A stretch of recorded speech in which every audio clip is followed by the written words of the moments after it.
Everyone, आप सभी का हमारे चैनल में स्वागत है। मैं हूं अनुज सर। आज आपके लिए लेकर के आया हूं हिंदी में रस। ये वीडियो आपके लिए बहुत ही इम्पोर्टेंट होने वाली है और बहुत ही सरल होने वाली है। आइए हम सीखते हैं कि किस तरह से जो है हम रस को सीखें। ठीक है, बहुत ही सिंपल भाषा में है आपके लिए। चलिए बात करते हैं रस के बारे में। तो समझते हैं, सबसे पहले बात करें रस होता क्या है। तो काव्य को सुनने या पढ़ने में जो आनंद की अनुभूति होती है उसे रस कहते हैं। देखिए, काव्य को सुनने में या फिर पढ़ने में जो आपको आनंद मिलता है उसे क्या कहेंगे? रस कहेंगे। आइए बात करते हैं रस का शाब्दिक अर्थ क्या होता है। रस का शाब्दिक अर्थ होता है आनंद। इसमें आनंद आएगा आपको, आनंद अर्थ होता है। ठीक है, बात करते हैं रस की उत्पत्ति किससे हुई है। रस की जो उत्पत्ति है वो स्र धातु से हुई है, जिसका अर्थ होता है जो बहता है। ठीक है, जो बहेगा वो क्या है? रस है। अब जैसे मान लीजिए आगे कह रहा है कि रस को काव्य की आत्मा या प्राण माना जाता है। ये आपके कंपटीशन लेवल में जब बैठते हैं, आप टीजीटी का परीक्षा देंगे, पीजीटी का परीक्षा देते हैं, या फिर आप स्टेट सीटेट में बैठते हैं, तो इसमें अधिकतर पूछा जाता है काव्य की आत्मा या काव्य का प्राण किसे माना जाता है। तो हम कह सकते हैं रस को काव्य की आत्मा या प्राण माना जाता है। सही है, ये क्वेश्चन आपका हो जाता है। बहुत ही इंपॉर्टेंट है भाई, ध्यान रखना इसके लिए। चलिए आगे बढ़ते हैं। रस की उत्पत्ति का जो श्रेय है या फिर रस का जो पितामह है वो किसे कहा जाता है। तो इसका आंसर होगा हमारा भरत मुनि के लिए। ये भी क्वेश्चन हमारा इम्पोर्टेंट है, परीक्षा में इस तरह से आता है क्वेश्चन। चलिए बात करते हैं कि रस जो है कितने प्रकार के होते हैं। रस 9 प्रकार के होते हैं और जो रसों का जो कह सकते हो अंग होते हैं वो 4 होते हैं। भरत मुनि के अनुसार रसों की संख्या 8 बताई गई है, लेकिन सूरदास के अनुसार रसों की संख्या 11 जो है वो मानी जाती है। 9वां आपका शांत होता है, 10वां जो है वात्सल्य हो जाता है और 11वां भक्ति रस। इस तरह से जो है मिला करके आपके कितने हो जाते हैं? टोटल आपके 11 हो जाते हैं। ठीक है, चलिए आगे बात करते हैं, रस के आगे चर्चा करेंगे। तो सबसे पहले बात करो कि रस अब आपको बताया रस 11 प्रकार के होते हैं। जैसे आपको श्रृंगार रस है, हास रस है, उसका करुण रस है, वीर रस है, और उसके बाद आपको रौद्र रस है। ये सभी दिए हैं आपको। अब इनके बारे में चर्चा करेंगे। तो सबसे पहले जान लेते हैं कि जो श्रृंगार रस होता है उसका स्थायी भाव रति होता है। चलिए आगे हम विस्तार से बात करते हैं। तो सबसे पहले हमारे सामने है श्रृंगार रस। कौन सा है? श्रृंगार रस। इसमें क्या होता है कि जहाँ नायक नायिका, पति पत्नी या प्रेमी प्रेमिका के प्रेम का वर्णन किया गया है, वहाँ क्या होता है? वहाँ श्रृंगार रस होता है। इसका स्थायी भाव भी क्या होता है? रति होता है। ये भी ध्यान रखना है, इसका स्थायी भाव रति होता है। ठीक है, चलिए आगे बढ़ें। बात करते हैं श्रृंगार रस 2 प्रकार के होते हैं। एक होता है संयोग श्रृंगार, दूसरा होता है वियोग श्रृंगार। ठीक है, उदाहरण समझते हैं। राम को रूप निहारत जानकी। राम को रूप निहारत जानकरी। जब रामचंद्र जी के, सीता मैया जो है रामचंद्र जी के सौंदर्य को देख करके निहारती रहती हैं, तो इसमें जो है यहाँ पर संयोग श्रृंगार दिया गया है। हे खगमृग हे मधुकर श्रेणी, तुम देखी सीता मृगनयनी। इसमें आपके वियोग श्रृंगार दिया गया है। चलिए अगला हमारे सामने है ऊधव मोहि ब्रज बिरसत नाही। ये इसमें भी आपका वियोग श्रृंगार है। ठीक है, चलिए समझ आया होगा आपको श्रृंगार रस के बारे में। इसमें प्रेम को दर्शाया गया है, चाहे संयोग हो चाहे वियोग हो। ठीक है, अब आगे बात करते हैं हम लोग हास्य रस के बारे में। तो हास्य रस क्या होता है? जहाँ किसी के रूप, रंग, आकार, वेशभूषा को देख करके आप अपने हृदय में क्या हो? विनोद भाव जागृत हो, उसे वहाँ क्या होगा? वहाँ हास्य रस होता है। जैसे इसमें स्थायी भाव इसका क्या होता है? हास होता है। तो इसमें देखिए क्या होता है, उदाहरण देखते हैं इसके।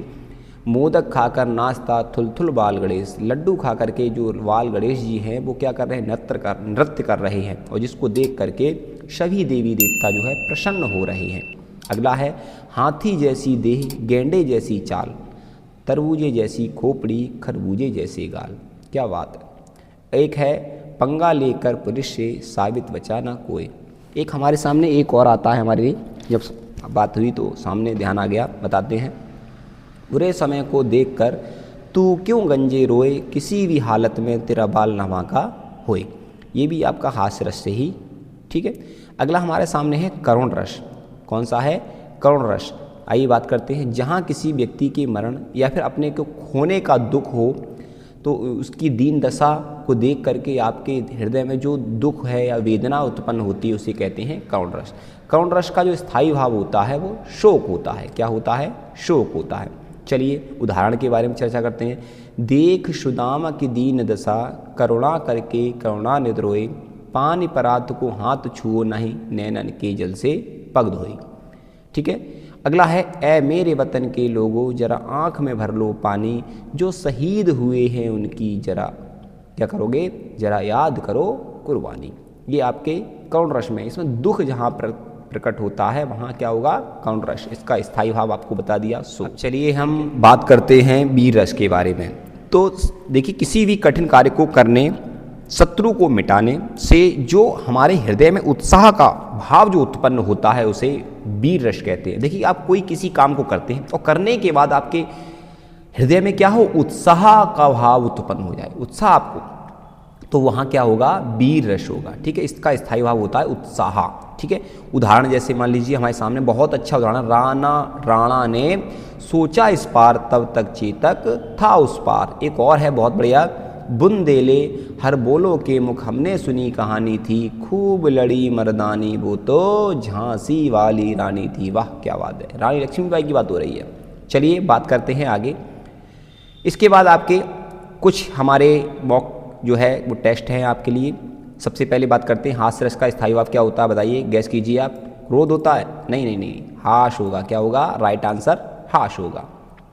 अगला हमारे सामने है, रति स्थायी भाव किस रस का होता है? बताइए, शांत रस का होगा, हास्य रस का होगा? नहीं, श्रृंगार रस का होगा। किसका होगा? श्रृंगार रस का। अगला देखिए, इसी तरह से दिया हुआ है हमारा, मानव समाज में अरुण पड़ा, जल जंतु बीच हो वरुण पड़ा, इस तरह भभकता राणा था, मानो सर्वो परिमेय गरुण खड़ा। ये बताओ क्या होगा? वीर रस होगा। क्या होगा इसमें? वीर रस होगा। करुण रस का स्थायी भाव बताइए, शोक। वेरी गुड, बहुत बढ़िया, ये शोक होता है। क्या होता है? शोक। अगला है, वीर रस का स्थायी भाव बताइए, उत्साह होगा, शोक होगा, निर्वेद होगा या फिर शोक? बताइए, उत्साह है। क्या है राइट आंसर इसका? उत्साह। उसके बाद हाय राम कैसे झेलें हम अपनी लज्जा अपना शोक, गया हमारे ही हाथों से राष्ट्रपिता परलोक। तो हमारी इस पंक्ति में जो है कौन सा रस दिया हुआ है?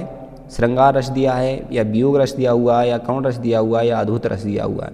तो देखिए, यहाँ पर दुख की बात की गई है, इसीलिए यहाँ पर करुण रस के बारे में बताया गया है। चलिए क्वेश्चन नंबर 7 देखते हैं हम। 7 है, भयानक रस का स्थायी भाव क्या है? तो भयानक रस का स्थायी भाव होगा भय। क्या होगा? भय। अगला हमारे सामने क्वेश्चन है, शांत रस का स्थायी भाव। तो शांत रस का स्थायी भाव क्या होता है? बताइए, भय होगा या फिर शोक होगा, हाश होगा? नहीं, नो। क्या राइट आंसर होगा? निर्वेद। क्या होगा?